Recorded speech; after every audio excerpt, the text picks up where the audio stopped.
প্রিয় দর্শক, এ হয়েছে বইতা শাক। আমরা কই বইতা শাক, আপনারা কি কোন জানি না। তো এটা চরে দেখেন রসুন খেতে কীরকম আগাছার মতন জ্বালাইছে। এখন এই ক্ষেত নিড়ানি দিতে বিঘায় মোটামুটি 10 জন করে কামলা নাগবো। 10 কামলায় 5,000 টাকা, 500 টাকা করে হাজিরা চরে। তো আর এই ক্ষেত্রে যদি আঙ্গ শহরের ওইদিকে হইতো বরপেটা সাইডে, তো আমরা এই বইতা শাক 20,000 টাকার বেচতাম। তো দেখেন, এই হলো চর আর শহরের মাঝে পার্থক্য। 20,000 টাকার শাক বেচতাম।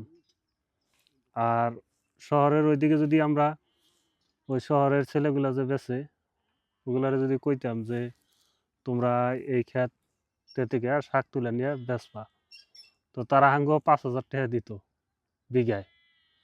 আর এনে আমরা আগাছা হিসাবে সাফা করবার জন্য আঙ্গ বিঘায় 5,000 করে খরচ। তো এই হয়েছে শহর আর চরের মাঝে পার্থক্য। আশা করি সবাই ভালো থাকবেন। তো আমার ভিডিওটা লাইক অ্যান্ড সাবস্ক্রাইব করবেন। ধন্যবাদ।